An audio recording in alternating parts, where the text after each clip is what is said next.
बढ़ावे हथवा।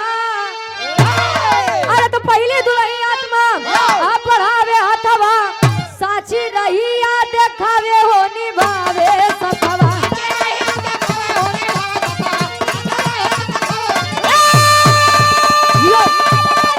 विरह के शीर्षक आत्म मंथन उर्फ खुद को पहचानिए। आशा ना पूर्ण विश्वास बा कहानी समझ में जरूरी है, अगर दिमाग लगाए सुनब तब। बिना दिमाग लगाए कुछ होत हवा नहीं। कवि जी लिखा था कैसे,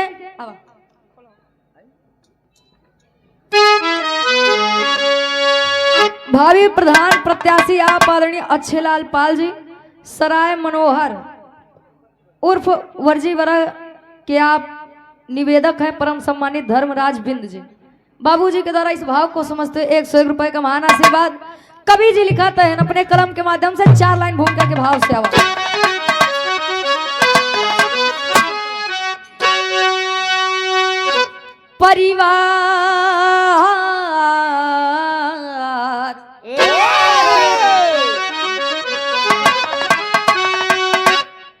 परिवार खातिर कोई खुद को है भूला, लगे दीवाना हुआ। कोई संपदा भूमि महलों में खोया, कोई रूप से घर ठिकाना हुआ। कोई रूप यौवन में मदमस्त है, अरे स्वयं देह बल पे इतराता रहा।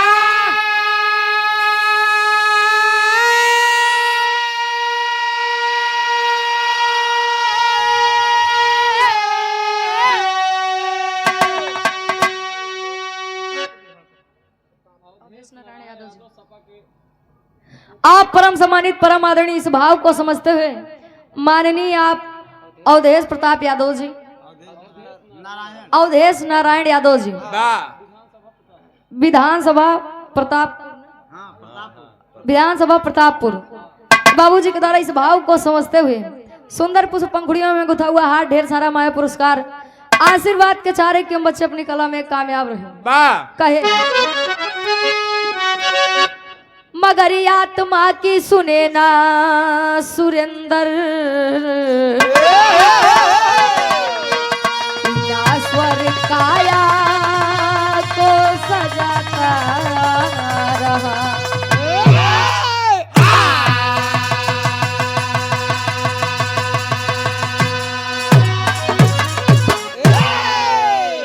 परिवार खातिर कोई खुद को है भूला, कोई धन के पीछे दीवाना हुआ, या संसार में आवे के बाद केहू अपने परिवार के पीछे मस्त बा, केहू रुपया पैसा धन दौलत के पीछे मस्त बा। कमाए बरे अपने से तना दूर चला जाई है, 2 4 6 साल दर्शन ही न हुई। हाँ हो वो तो शुक्र मनावा बड़को मोबाइल बा, वीडियो कॉल वाला सिस्टम बा। हाँ देख ले जाता नहीं तरस जाता है।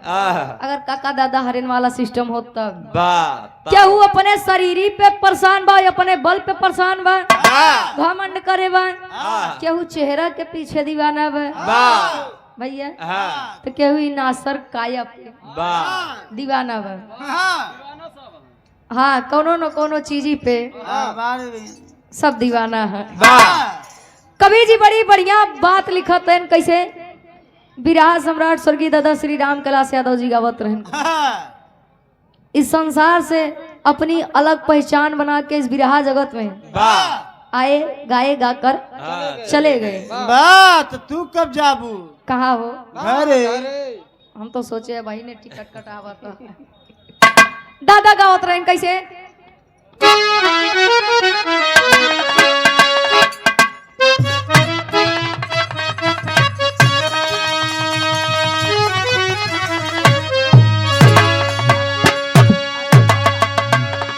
एक बार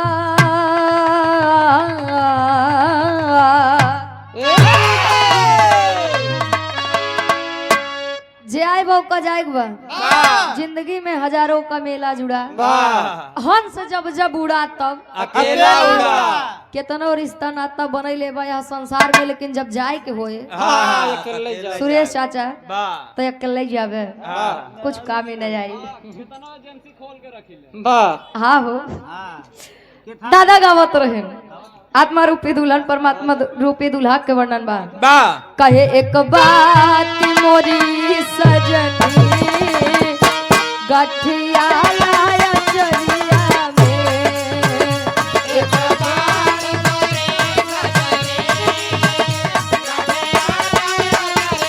बात जियो।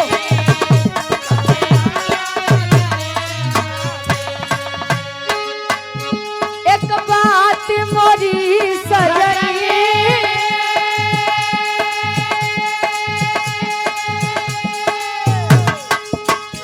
गठिया लाया चरिया में, बिना मोल के ई मायम दुनिया परेशान बा। जग में तुलसी दो बड़े, अरे जग में तुलसी दो बड़े, एक पैसा एक राम। कहाँ ही राम राम से मुक्ति मिले, ई पैसे से सब। आप परम सम्मानित धर्म के बड़े भाई आजाद यादव जी हेमापुर फूलपुर की पावन धरती से 101 रुपए का महान आशीर्वाद। माया के ये रुपया पैसा धन दौलत बिना मोल के बिकी जईबू, बिना मोल के बिकी जईबू माया के नगरिया में, बिना मोल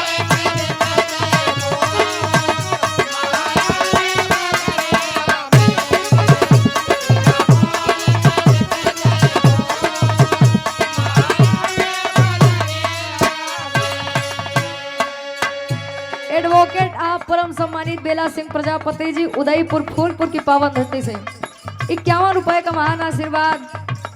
आप आदरणीय परम सम्मानित पीसी पटेल जी उदयपुर फूलपुर की पावन धरती से 51 रुपए का महान आशीर्वाद। बिना मोल के बिक जईबू माया के बजरिया में, बजरिया में, 1 रुपया पैसा धन दौलत घर दुआर न कामे आई।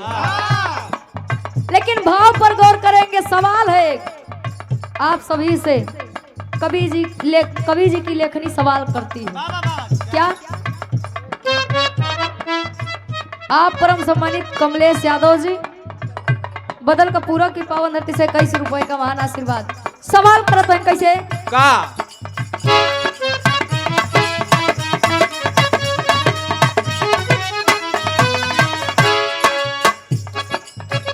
क्यों भूल गए खुद को,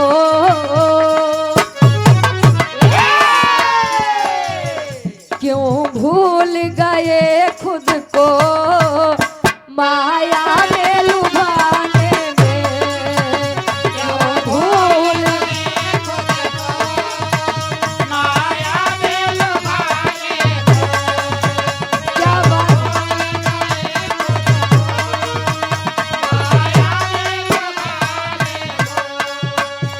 क्यों भूल गए खुद को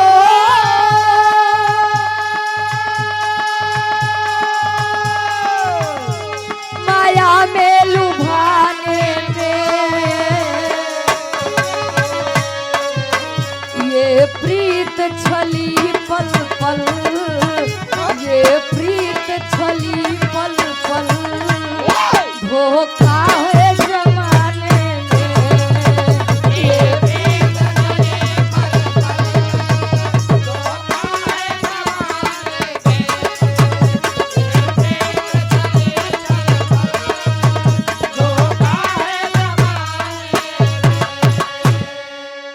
क्यों भूल गए खुद को माया में लुभाने में, ये प्रीत छली पल पल, धोखा है दिलाने में। लोग दिखावापन में इतना ज्यादा आज के समय में जिया भैया, इतना दिखावटीपन में जिया था कि हकीकत का वो भुलाई गया है। 2 टाइम के वही खाना मिल जाए, 2 टाइम के बढ़िया से पहिरे के मिल जाए, अब जान ला हमसे बड़ा के हो या संसार में नहीं नहीं बा। गौर करिए बिरहा काहे बरे लिखेन कवि जी। बस एक सीख देखा हमरे बिरहा के कहानी के शुरुआत यहीं से बात कैसे गुरुजी।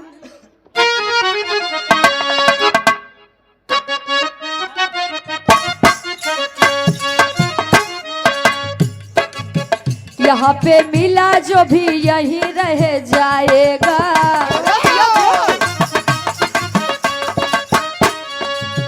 जरा विचारो यारो हाथ में क्या आएगा।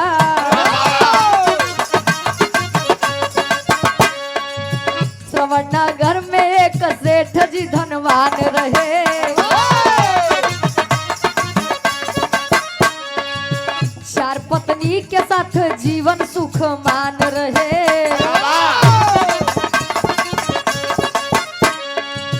पहली पत्नी जो हमेशा साथ रहती थी,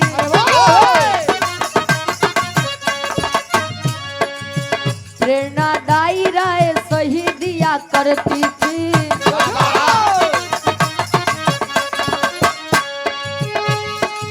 पति का भला सोचने में दिन गुजरता था, पति का भला सोचने में दिन गुजरता था, मगर वो सेठ उसकी कदर नहीं करता था, मगर वो सेठ उसकी कदर नहीं करता था, मगर वो सेठ उसकी कदर नहीं मगर वो सेठ उसकी कदर नहीं करता था, मगर वो सेठ उसकी कदर नहीं करता था, मगर वो सेठ उसकी कदर नहीं करता।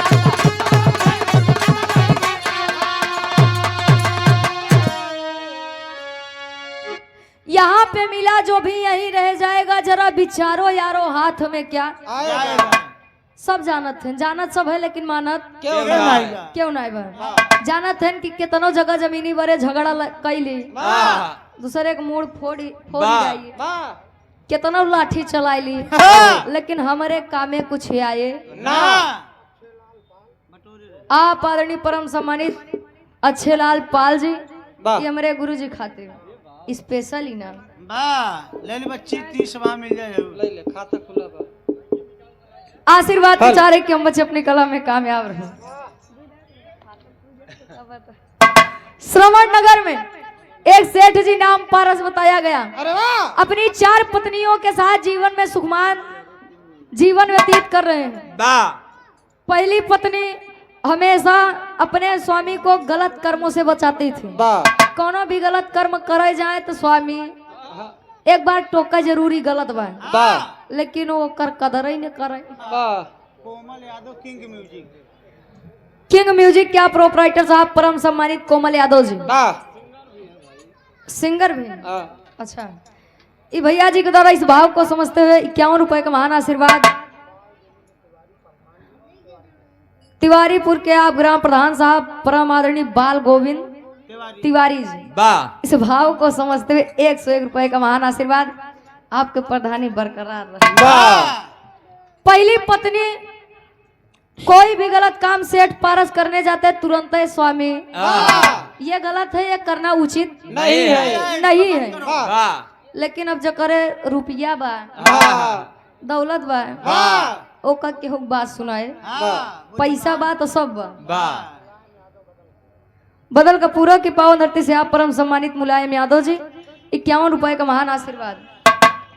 कहे पैसा गुरु बाकी सब चेला चेला है, पैसा बा तो सब बा। पहली पत्नी के बात न समझे कहा ही हमेशा हमारे काम में टांग अड़ावत है, एकर ढेर जवान चलत बा, एकर कुछ उपाय करे। लेकिन दूसरी दुल्हाई के का हालत बा तनी आप लोग गौर करब। गीत लगत बा कैसे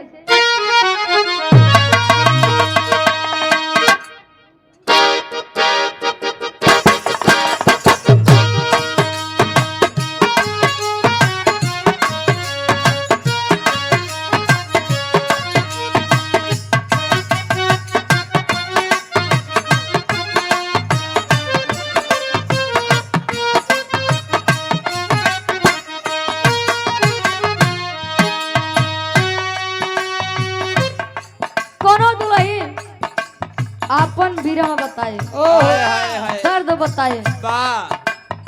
एक नारी अपना सब कुछ छोड़कर अपने पति के घर जाती है, उसके पति से उसके घर का संबंध जुड़ता है, लेकिन अगर वही पति उसके साथ न हो, उस औरत पर क्या बीतेगी।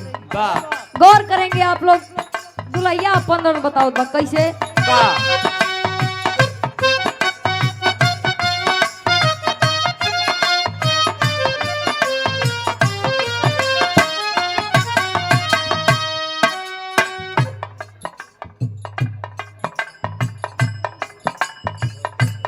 आप परम सम्मानित आदरणीय राम बाबू यादव जी सराय इस्माइल, वाह। आप प्रबंधक हैं ओम एकेडमी के। वाह। गुरु जी के द्वारा इस भाव को समझते हुए 101 रुपए का महान आशीर्वाद गोड़ छू के पहली की बार आशीर्वाद के 4 डॉक्टर बंगाली रानी बिटिया दादाजी के द्वारा इस भाव को समझते हुए 51 रुपए का महान आशीर्वाद गोड़ छू के पहली बार कहे। रूस के परैले भोरे भोरवा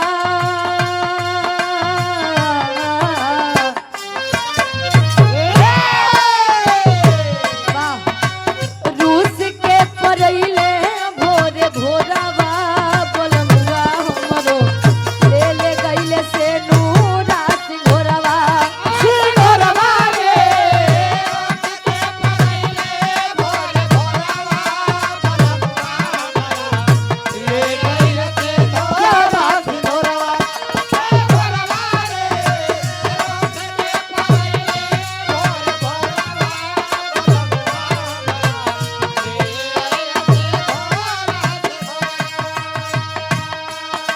लेकिन सेठ जी के 4 दुल्हन पहली दुल्हन के कदर नहीं करत रहे सेठ जी।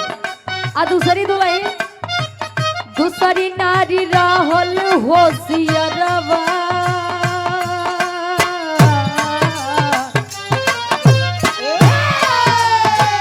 दूसरी नारी रहल होशियरवा बतियावे सेठ दिन रात औरी दोपहरवा दोपहरवा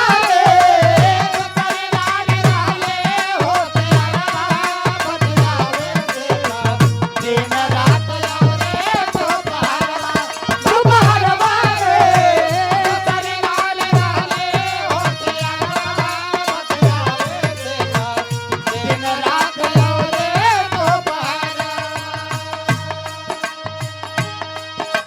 दूसरी नारी रहल होशियरवा बतियावे सेठ दिन रात औरी। दोपहरवा इंसान की आदत होती है एक जगह से लात खाते क्या बात तो दूसरे जगह जाते, अब वहां से लात खाते तो और तीसरे जगह मुंह मारे वाली आदत ना जात नहीं जात। वाह भैया काहे दुल्हैया समझावे उहो समझावे देकर रहिया बतावे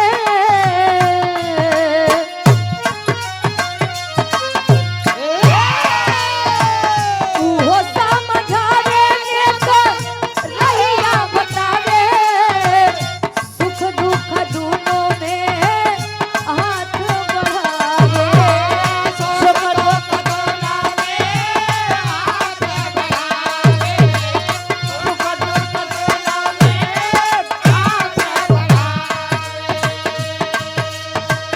कारे ना समान ओही के मनवा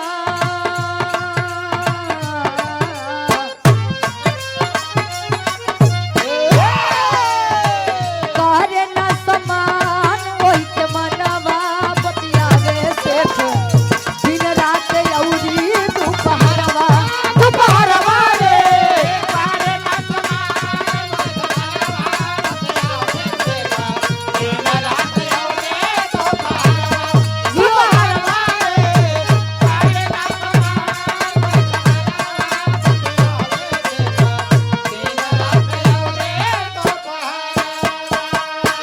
आप परम सम्मानित स्वर्गीय दादी के आप सुपुत्र हैं। वाह परम सम्मानित परम आदरणीय बलिराम यादव जी वाह बाबूजी के द्वारा इस भाव को समझते हुए शानदार 1000 रुपए का महान आशीर्वाद आशीर्वाद के 4 कि बच्चे अपनी कला में काम। वाह आप परम सम्मानित सुरेंद्र यादव जी जेसीबी वाले बरेठी की पावन धरती से वाह बाबूजी के द्वारा इस भाव को समझते हुए 101 रुपए का महान आशीर्वाद उहो समझावे नेक रहिया बतावे वाह सुख दुख में देखा वाह हाथ बटावे। वाह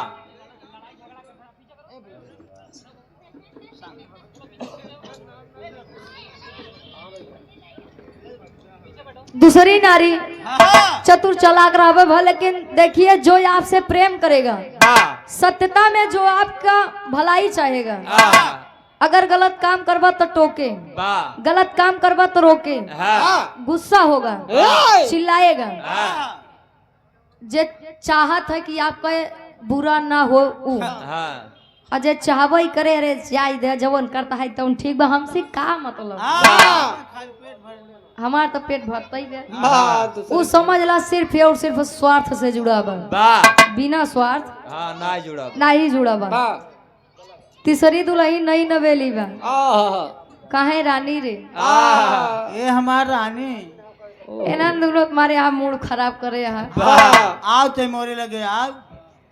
काहे स्वामी जवन बात ठीक है बा, काहे बरे उन्हन के पीछे परेशान है, हाँ? हम पीछे परेशान है यार, आगे नहीं होते। आगे नहीं होता। हाँ। लेकिन जो गलत है वो गलत है, अगर ये आप गलत करेंगे तो हम भी रोकेंगे। तेरी के भाव में कवि जी लिखते हैं, जमाने की सच्चाई क्या है, जिंदगी मौका सबको देती है, केहू चैतन्य रही के मौका का फायदा उठा लेते हैं, तक केहू सोई केहू का गवाही देते हैं। तेरी के भाव में कवि जी लिखते हैं कैसे, ये सब लॉकडाउन वाले आ गए हैं। वाह, अरे माया में बाया रुझाइल दुनिया, संसार की बात है, एमा सब आवत है ना, हमार छूट नहीं बे, नहीं पता लगे बिरहा गावत में बतावत है तो अपन छोड़ के बतावत ये दोनों लोग बच्चा हैं। नहीं हो, सब है नहीं में, हाँ। जीवन की सच्चाई है। अरे माया में बाया रुझाइल दुनिया, अरे तो माया में बाया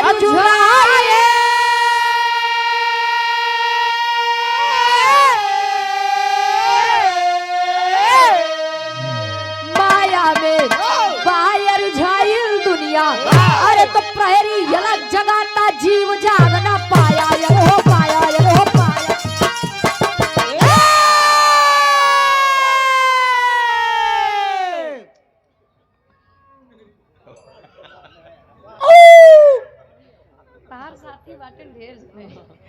माया में बाया रुझाइल दुनिया, प्रहरी अलग जगाता जीव जाग ना पाया। प्रहरी अलग जगा रहा है, उठो चेत ले, अबे भाव से नैया पार हो जाए, समय बा जिन परेशान हुआ। अन्ना जेसीबी, आप परम सम्मानित सुरेंद्र यादव जी बरेठी की पावन धरती से पुनः इस भाव को समझते हुए 101 रुपए का महान आशीर्वाद। चौथी दुल्हन भाई जान ले एकदम नई नवेली बा, अबे आयन रही भैया, हाँ, ललका छूटे रहे, एकदम साफ सुथरी। अच्छा, आप परम सम्मानित हनुमंत यादव जी मोबाइल में देखे रहे ना, सही सही देखा, हनुमान सिंह आई है। एक स्वर में सबके नमस्ते प्रणाम स्वीकार हो। चौथी दुल्ही के सेठ तनी केयर करे, इतनी देखभाल करे। देखिए जमाने की सच्चाई है सुरेश चाचा, जेका तू मनबे तोहार कदर न करे, जेका तू न मनबे तोहार कदर करे। केहू पीछे ढेर भागे के जरूरत नहीं बा, नहीं तो का पागल समझे। ध्यान से सुने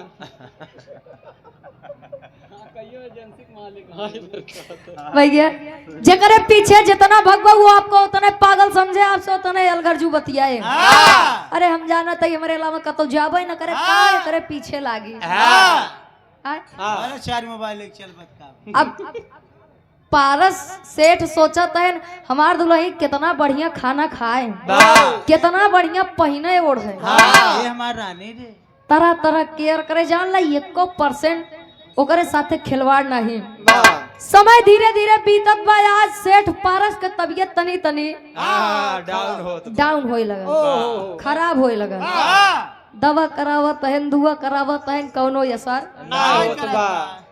देखा रामायण में एक प्रसंग मिलता है जब लक्ष्मण जी का शक्तिबाण लगा रहा है, श्री रामचंद्र जी के गोदी में लेटर रहे तो लोग कहा थे अगर भगवान होते तो ठीक न कह देते का करे संजीवनी बूटी की जरूरत पड़त। लेकिन काका अगर समझबे तो रामायण बढ़िया बढ़िया सीख देते। सीख ही बाटे हमेशा दुआ पे भरोसा न कर, दवा दुआ दोनों। दुआ पे भरोसा मत करिए, कुछ दवा भी कर लीजिए। ना ही पता लागे मरीज का जरूरत बटे दवा के तू दुआ करे पड़ा है स्वामी हमार लगता ठीक हो यार।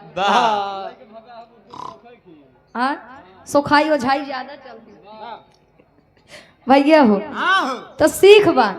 धीरे धीरे जब पारस के तबीयत खराब होए लगा तो चिंता सतावत बा। खाटी इलाहाबादी तर्ज लगत बा।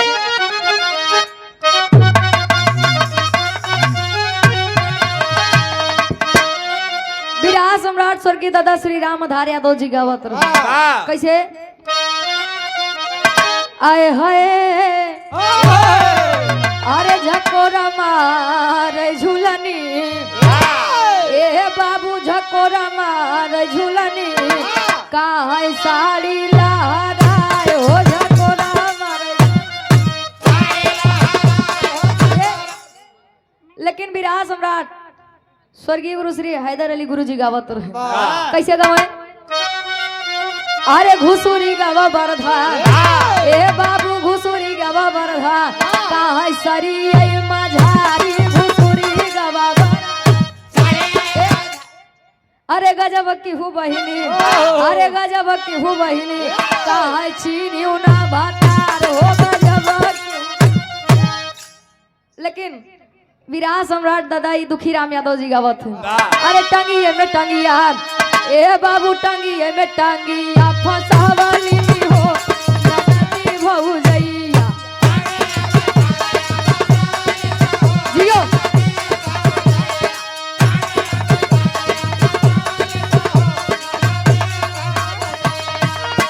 अरे त टंगिए में टंगिया फसावली रे नदी भौजैया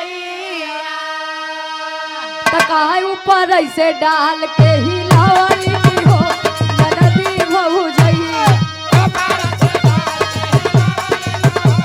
अरे जिया बहादुर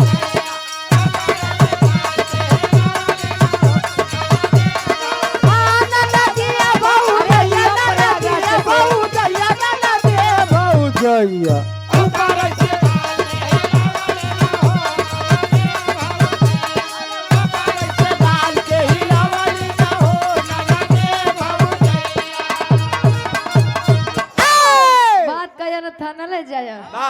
आज तो ढेर आटा चक्की खुल के बाटे गेहूं धोए ना कहा सुखाई के बाटे लई जा पिसाई लवन। लेकिन पहले काकी दादी लोग 4 बजे भोरहरिया में उठ के सुबेरे जाते पे बैठे भैया जब गेहूं लाई के बैठे तो वह मुट्ठा पकड़ के गेहूं डाल के गोल गोल घुमावे कहा अरे तो ऊपर से डाल के हिलावली रे नदी भौजैया तमाल सफेद गिरावली हो नदी भौजैया।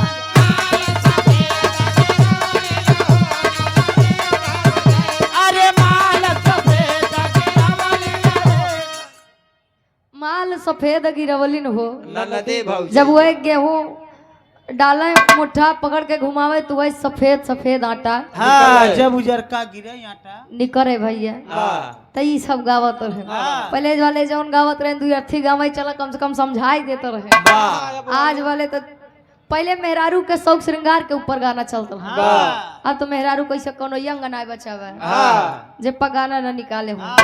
मेहरारू का नंबर खत्म ये आप ही लोग वाला झारस जब बाल सैया जी लागस कमाल सैया जी तब बगल से निकाल सैया जी उड़ावस रुमाल सैया जी नदिया के बीच जैसे नैया बस अब देखा शुरू करे यहाँ खत्म कहाँ करिए वो कौन नहीं से जाने। लेकिन गौर करेंगे आप लोग पारस जी दवा करावत है डर है कतो ही संसार छोड़ के हम चला न जाए। कभी जी लिखा कैसे अरे डरी गईले सेठ जी ए बाबू डरी गईले सेठ जी माउतिया देखाए हो डरी गईले सेठ जी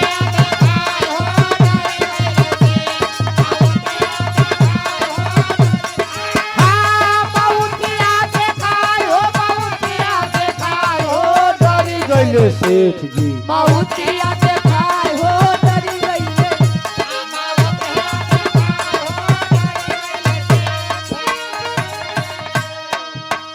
काहे करे खूब दवाई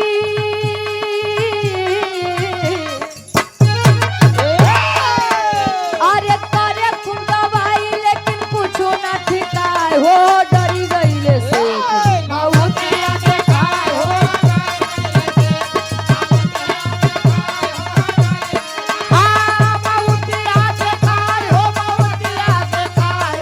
सेठ जी माउतिया देखाए हो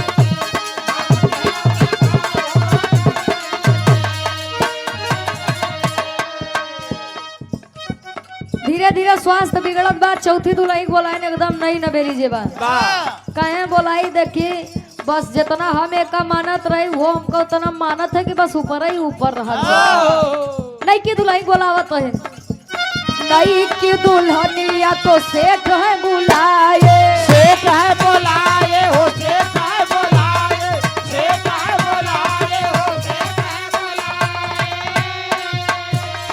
चला हमरे साथे रानी हथवा बढ़ाए हाथावा बढ़ाए हो हाथावा बढ़ाए हाथावा बढ़ाए हो हाथावा बढ़ाए अरे जियत ले सा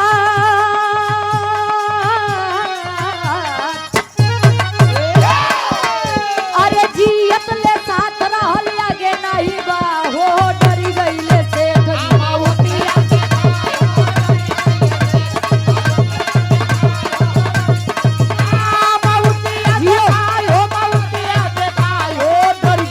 सेठ जी माउतिया देखाए हो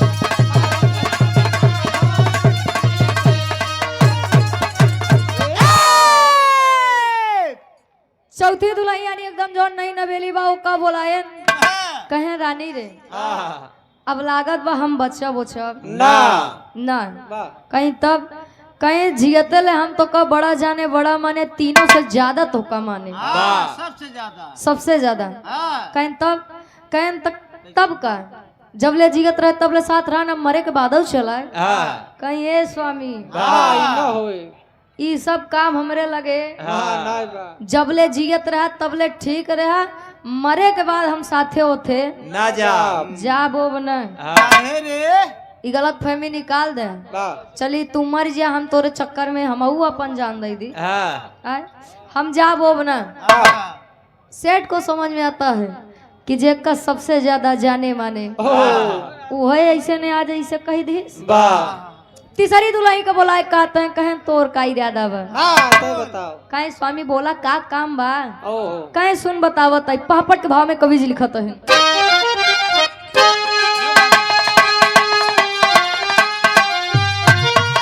अरे तीसरी बीबी अपन अरे तीसरी बीबी अपन सेठ बोलावे प्यार जतावे हो अरे तो तीसरी बीबी अपन सेठ बोलावे प्यार जतावे हो अरे चला तू हमारे साथे सपना देख प्यार जतावे हो चला तू हमारे साथे सपना देख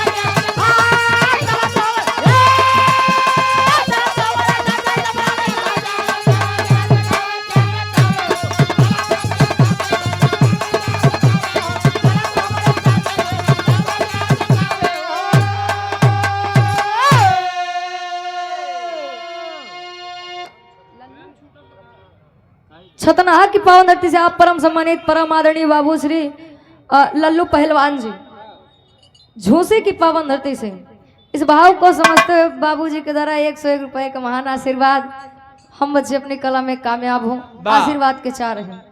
तीसरी बीवी अपन सेठ बुलावे प्यार जतावे हो चला तू हमारे साथे सपना दिखावे प्यार जतावे हो।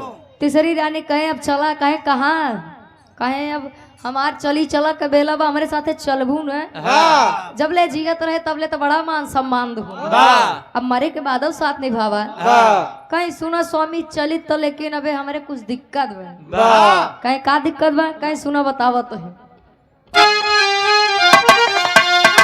अरे कहली तीसरी रंग भाई भाई चढ़ल मोर जवानी हो सही बात तू दूसरा के हम रहब बन खंदानी हो अरे दुखित सेठ नयन नीर अरे दुखित सेठ नयन नीर अब बढ़ावे प्यारी जतावे हो अरे तो दुखित नयन नीर सेठ बहावे प्यारी जतावे हो तो चला तू साथे सपना ढेर देखावे प्यारी जतावे हो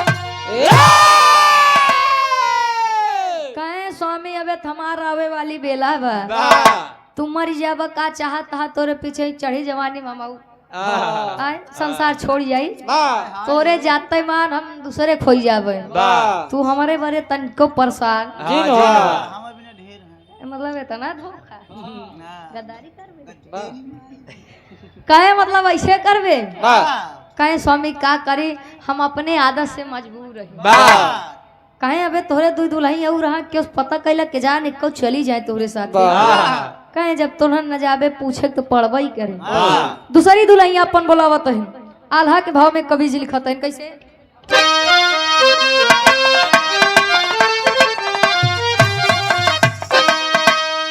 हाय हो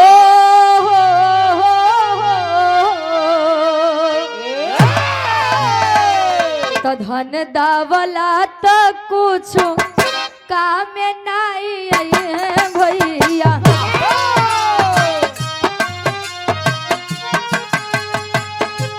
अंतिम समैया सब जई है हो भैया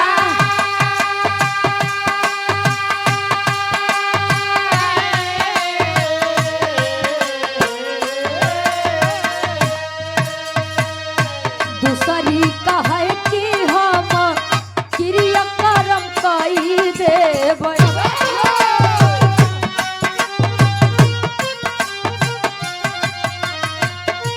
तेरही सोरहिया सब देबै हो बिका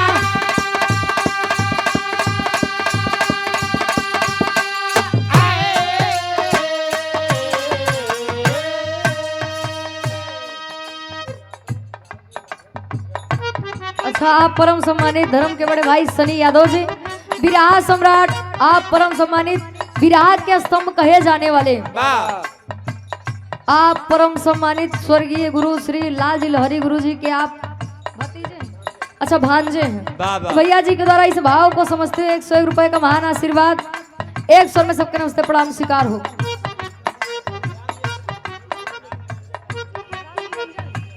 आप परम सम्मानित राम निरंजन जी बाबूजी के द्वारा इस भाव को समझते हुए 51 रुपए का महान आशीर्वाद सेठ अपने मन में सोच रहे हैं कहे भइले या धीर सेठ अपने मनवा में पंचो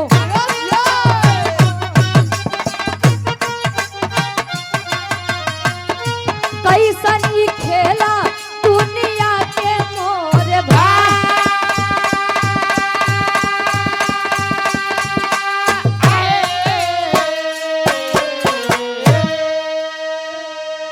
दूसरी दुल्हन बोला कहे रानी तय चलवे अब हमार चली चला के बेला बा कहीं स्वामी अब वही बात न करे जवन न करे के चाहिए मतलब तू जाबा का चाहता मऊ चली देश दुनिया न देखी कहीं तब का करवे तहिया रही के कहीं स्वामी एक काम करे आप जा जब आप मर जाबा तो आत्मा को शांति हम दिवाई दे कहे कैसे कहे ते रही सो रही सब हम करवाई दे एक हम आपसे वचन देते ही गारंटी लेते कहे मतलब अबे हम गए ना ते रही सो रही चक्कर में पड़ गए भैया स्वर्गीय दादी संसार को छोड़कर चली गई का जितना लड़कियां रहन केहू रोक ले नात रिश्तेदार रहन केहू रोक ले है, नहीं भाई गांव परिवार रोक ले है, नहीं रुपया पैसा धन दौलत घर दुआर रोक ले है, हाँ नहीं ने हाँ वैसे ने जाबे वाह डब्लू गुरुजी हाँ क्यों जब जाबे तो काम नहीं आए कुछ आज हम जाप तो हो सकते लड़की नहीं हमका जी नहीं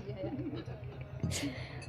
दूसरी दुलाई कहीं स्वामी हम तेरही रही करवा देवे आप शौक से जाए वाह। संसार छोड़ा हाँ पहली का एकदम दुखित मन से बुलाते हैं कहें स्वामी परेशान न हुआ हाँ जैसे जियत ले साथे रहे वैसे मरई के बाद हम आपई के साथे यहाँ से चली हाँ। चला चली चलब वाह तनी समझा भी 4 दुल्ही यही के हाँ, चौथी दुल्ही चौथी बीवी वाह अपन ही शरीर बा वाह एकर लोग बड़ा केयर करत है आहा का खाई के बा हाँ। कैसे रहाई के बा वाह का कपड़ा पहिरे के बा वाह जवन बढ़िया लागे हाँ ठंडी में कैसे कपड़ा पहिरे के बा गर्मी में कैसे करे के बा बरसात में कैसे करे के बा वाह ई सब शरीर खातिर करत है लोग हाँ। आ? आ तीसरी जवन कहेस कि अबे तू चला जाबा हाँ तो हम दूसरे खोई जाब वाह रुपया पैसा धन दौलत है केतना बीघा बेचता लिखवा देबा जौने दिन मर जाबा 2 लड़कियां हाथ तुहिम कट मारी वाह जई है हाँ एक बीतल हिस्ट्री हाँ एक बीता कम न होई चाहिए हाँ 1 इंच न कम होई चाहिए वाह जान ला काका झगड़ा इतना बड़े ना आए वाह ज्यादा ज्यादा 1 इंच या 2 इंच बड़े होते हैं वाह तो कैसे आई गए हाँ हाँ? माई बाबू अगर ज्यादा दे दें कहाँ जाए कोई केम रहा वाह तो ओका ज्यादा मजा थे वाह हमरे केम आवे के जरूरत नहीं वाह वो तीसरी दुल्ही बा रुपया पैसा धन दौलत हाँ जवन आप हमरे मरे के बाद दूसरे केहू खोए हाँ दूसरी दुल्ही माई बाबू मेहरारू लड़किया बच्चा हाँ जब चला जाएंगे तो मोक्ष नहीं दी है हाँ आए?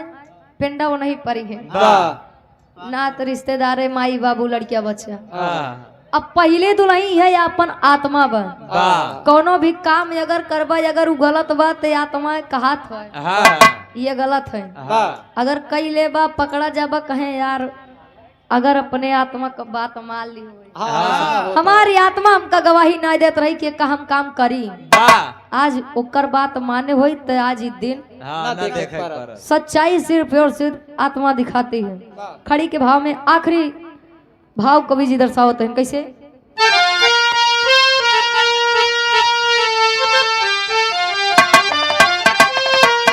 अरे पहली दुल्ही आत्मा अरे तो पहली दुल्ही आत्मा अब बढ़ावे हथवा अरे तो पहली दुल्ही आत्मा अब बढ़ावे हथवा साची रही या देखावे हो निभावे सथवा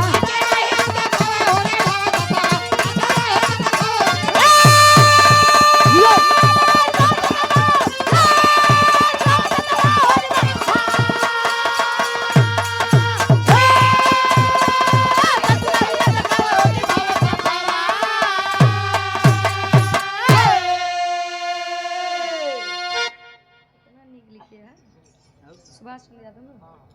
आप परम सम्मानित परम आदरणीय हुई 10 दरवाजा होते हैं। वाह 5 तत्व में एक तत्व काम न करे वाह तो काम चली जाए हाँ। लेकिन जोने दिन ये 10 दरवाजा में से एक दरवाजा खुल गया वाह उड़ जाए तो सुगना उड़ जाए उड़ी जाए जान लगे वाह आखिरी में कवि जी लिखते हैं कैसे अरे अंतिम समय या कुछ जाई नहीं साथ हो सत्कर्म करा बाबू जाई हुए खाली साथ हो सत्कर्म करा बाबू सत्कर्म करा बाबू जाई हुए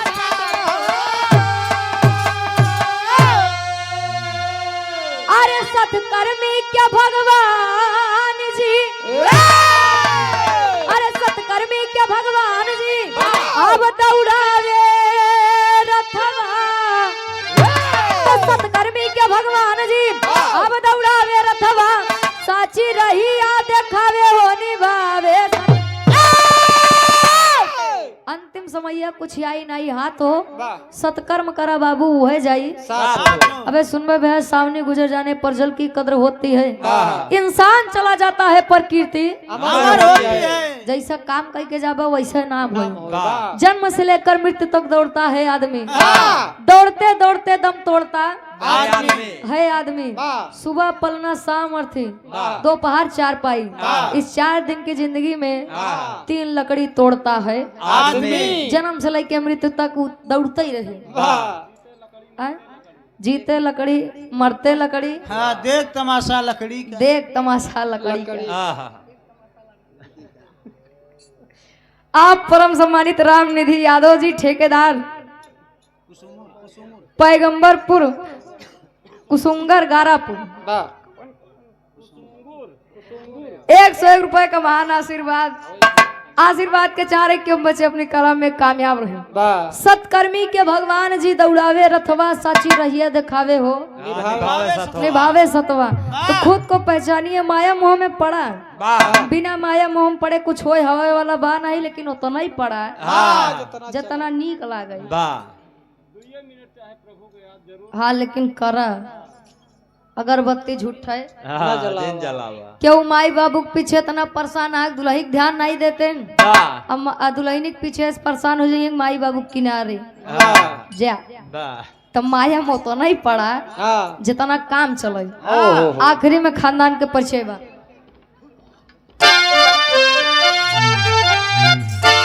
गुरु बिहारी, गुरु गणेश, गुरु रामलाल जी माने।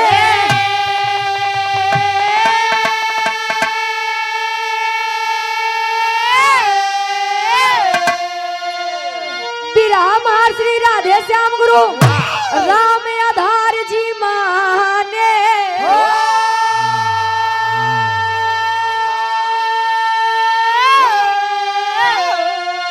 माया में बाहर जाई दुनिया, रुचि कवि सुरेंद्र